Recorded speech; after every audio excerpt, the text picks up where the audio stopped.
मेरे पिताजी और सुनील पांडे के पिता कामेश्वर पांडे जी ममेरा फुफेरा भाई थे। इसी संबंध के चलते सुनील पांडे से परिचय है। साल 1987 में सुनील पांडे ने बनारस में एक बड़े अपराध को अंजाम दिया और मेरे घर छिपने चले आए, इसीलिए उनसे घनिष्ठता हो गई। साल 1988 में सुनील पांडे शेखर, सिल्लू मियाँ और चुनमुन सिंह के साथ बोकारो में राम मंदिर के पास स्टेट बैंक को लूटा, जिसमें मुझे 2 लाख रुपया मिला। इसी साल बराकर सेंट्रल बैंक को लूटा, जिसमें करीब 4 लाख रुपया मिला। इस कांड में भी मेरे साथ सुनील पांडे, सिल्लू मियाँ, शेखर और चुनमुन सिंह थे। इसी साल इन्हीं लोगों के साथ आरा में लाल बाबू नेता की हत्या की। इसके बाद छपरा में साढ़ा ढाला के पास एक व्यक्ति की हत्या की, जिसका नाम अभी याद नहीं है। इसमें सिल्लू मियाँ, सुनील पांडे और जुनैद अंसारी मेरे साथ शामिल थे। इस बीच में असलहे को लेकर के झगड़ा हुआ और मैं और सिल्लू मियाँ सुनील पांडे से अलग हो गए और बनारस को अपना ठिकाना बना लिया।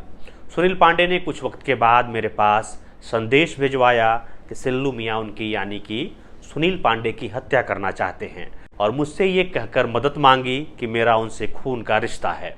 मैं सुनील पांडे से मिल गया और सिल्लू मियाँ की हमने मिलकर हत्या कर दी। हमारे गैंग के सरगना सुनील पांडे हैं और उनके पास AK-47, एक चाइनीज SLR .3 बोर के 6 पिस्टल और 4.15 बोर के 2 पिस्टल हैं। सिल्लू मियाँ का सुनील पांडे के गांव नावाडी में एक लड़की से नाजायज संबंध था, जिससे सुनील पांडे नाराज थे। सुनील पांडे, मैं और रॉकी ने मिलकर सिल्लू मियाँ और जुनैद अंसारी की हत्या कर दी और लाश को नहर में फेंक दिया, जिसका आज तक पता नहीं चल सका। इसके अलावा सुनील पांडे और मैंने मिलकर नावाडी के रामाधार यादव की हत्या की। इसके बाद सुनील पांडे ने रॉकी के साथ मिलकर डालमिया नगर के स्प्रिट के कारोबारी राजकुमार की हत्या की। ये सुनील पांडे के ममेरे भाई नंदगोपाल फौजी का इकबालिया बयान है, जिसे सुनकर अब तक आप अंदाज़ा लगा चुके होंगे कि आज हम अपनी स्पेशल सीरीज बाहुबली में जिस सुनील पांडे की अपराध कथा बताने जा रहे हैं वो क्या चीज़ है। नमस्कार, मैं हूं विपुल और आप देख रहे हैं डेमोक्रेसी एक्सप्रेस। पूर्व विधायक सुनील पांडे अब भाजपा में शामिल हो गए हैं।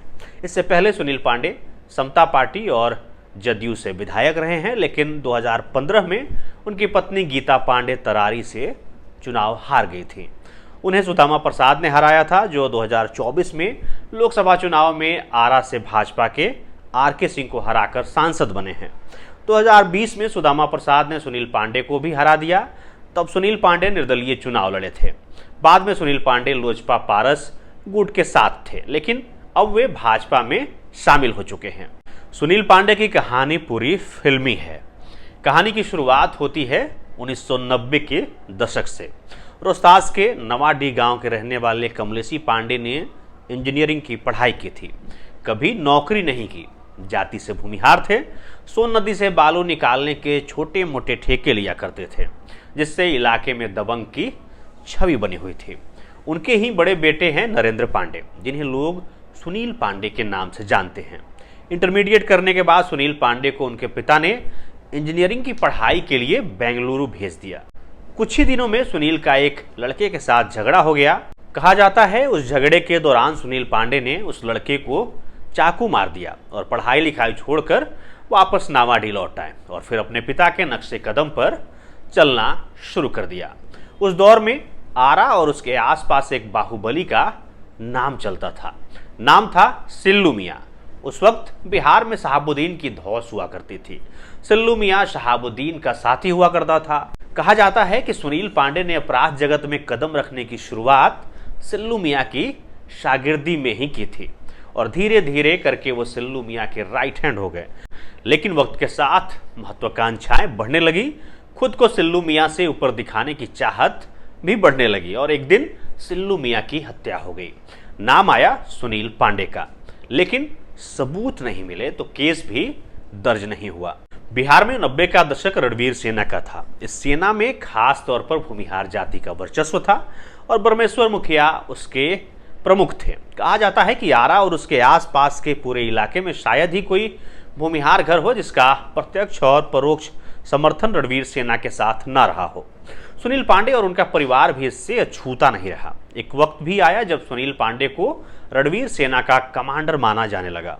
एक इंटरव्यू के दौरान सुनील पांडे ने यह भी कहा था कि मैं मुखिया जी को तब से मानता आया हूं जब से मैंने होश संभाला है, वो मेरे लिए भगवान की तरह हैं।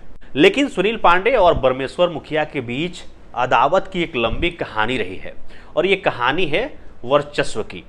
रणवीर सेना मूल रूप से सवर्ण जातियों का हथियारबंद संगठन था जिसमें ज्यादातर लोग भूमिहार जाति के थे। खुद परमेश्वर सिंह भी भूमिहार ही थे और सुनील पांडे भी। उस वक्त भूमिहारों के नेतृत्वकर्ता के तौर पर परमेश्वर मुखिया का नाम बड़ा हो गया था। सुनील पांडे खुद को भूमिहारों के नेता के तौर पर स्थापित करने में लगे थे और इसी वजह से दोनों के बीच अदावत हो गई। 1993 में एक ईंट भट्टे के मालिक की हत्या हो गई थी। इसके बाद से परमेश्वर मुखिया और सुनील पांडे के बीच खूनी जंग शुरू हुई। 10 जनवरी 1997 को भोजपुर के तरारी प्रखंड के बागर गांव में परमेश्वर मुखिया गुट ने 3 लोगों की हत्या कर दी। मारे गए सभी लोग भूमिहार जाति के ही थे। मरने वालों में एक महिला भी थी जो सुनील पांडे की करीबी रिश्तेदार थी। इसके बाद से ही परमेश्वर सिंह और सुनील पांडे के बीच लड़ाई चलती रही जो 1 जून 2012 को रणवीर सेना के मुखिया की हत्या तक जारी रही। कुछ लोग ये भी कहते हैं कि रणवीर सेना को चंदे के नाम पर जो पैसे मिलते थे उसे लेकर परमेश्वर मुखिया और सुनील पांडे के बीच लड़ाई शुरू हुई थी। मार्च 2000 में बिहार में विधानसभा के चुनाव थे। समता पार्टी के टिकट पर सुनील पांडे भी चुनावी मैदान में उतर गए। रोहतास के पीरो विधानसभा से चुनाव लड़े। राजद प्रत्याशी काशीनाथ को चुनाव में मात दी और पहली बार विधायक बन गए, लेकिन चुनाव में किसी को बहुमत नहीं मिला। उस वक्त समता पार्टी और बीजेपी का गठबंधन था। प्रधानमंत्री वाजपेयी ने नीतीश कुमार को मुख्यमंत्री पद की शपथ लेने को कहा। नीतीश कुमार ने 3 मार्च को मुख्यमंत्री पद की शपथ ली और इस शपथ में पहली बार आरा के पीरो विधानसभा से विधायक बने। सुनील पांडे की अहम भूमिका रही। बहुमत किसी को नहीं मिला था तो सुनील पांडे ने मुकामा के सूरजभान, बनियापुर के धूमल, राजन तिवारी, मुन्ना शुक्ला, रमा सिंह और अनंत सिंह जैसे उस वक्त के निर्दलीय बाहुबलियों को नीतीश के पाले में खड़ा कर दिया। सरकार तो बच नहीं पाई, लेकिन सुनील पांडे का नाम बिहार की सियासत में अहम हो गया। 17 मई 2003 पटना के मशहूर न्यूरोसर्जन डॉक्टर रमेश चंद्रा का अपहरण हो गया। 50 लाख रुपए की फिरौती मांगी गई, लेकिन पुलिस ने तत्परता दिखाई और पटना के नौबतपुर इलाके से डॉक्टर चंद्रा को बरामद कर लिया। केस में नाम आया पीरो के विधायक सुनील पांडे का।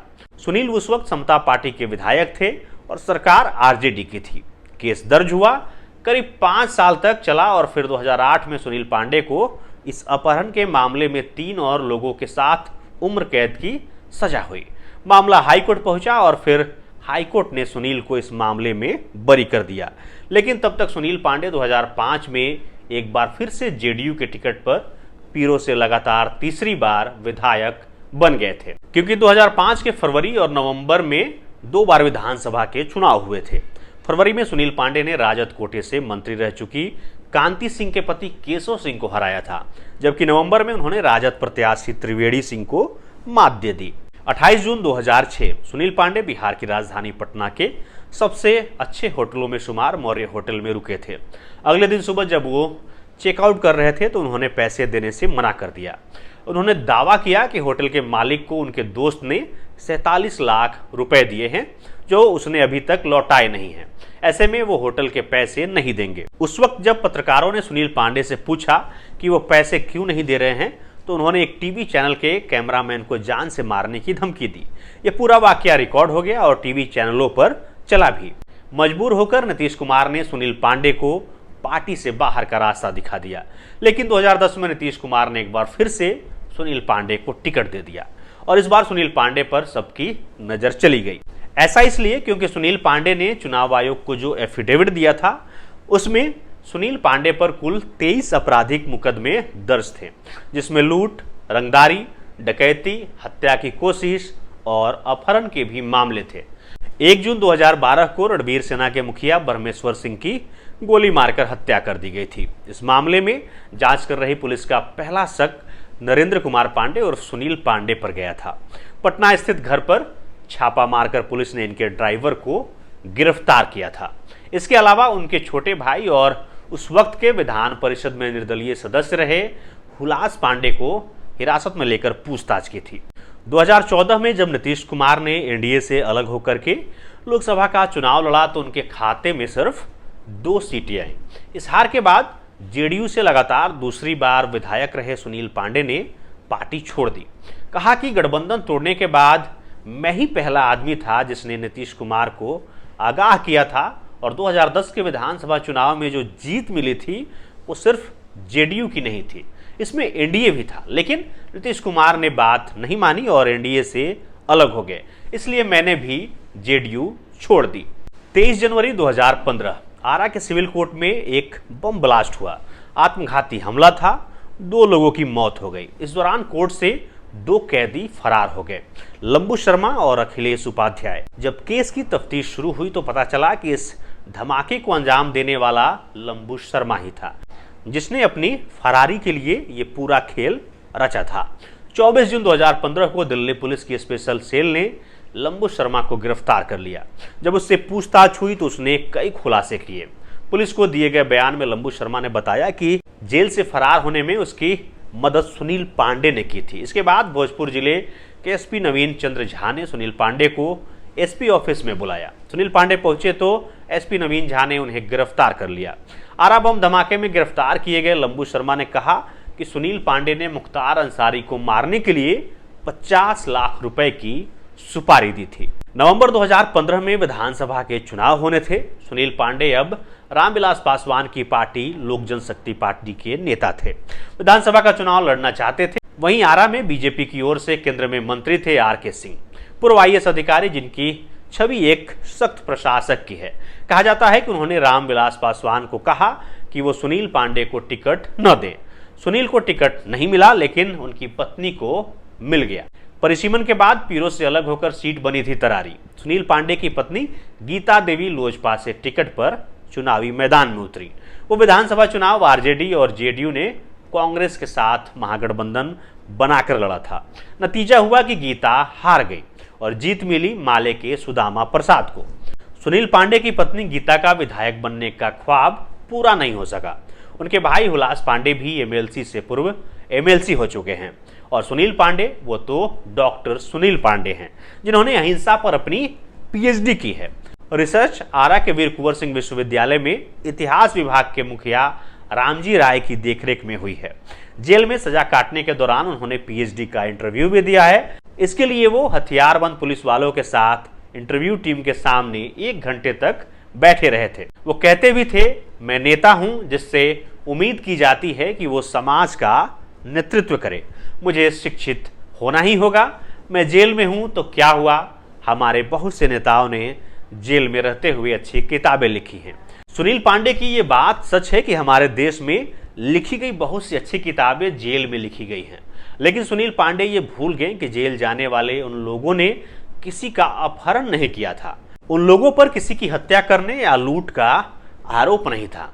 उन लोगों पर अपने देश के खिलाफ कोई काम करने का आरोप नहीं था। और सबसे बड़ी बात, किताब लिखने वालों के घरों पर देश की कोई जांच एजेंसी AK-47 जैसे खतरनाक हथियार की तलाश में छापेमारी नहीं कर रही थी।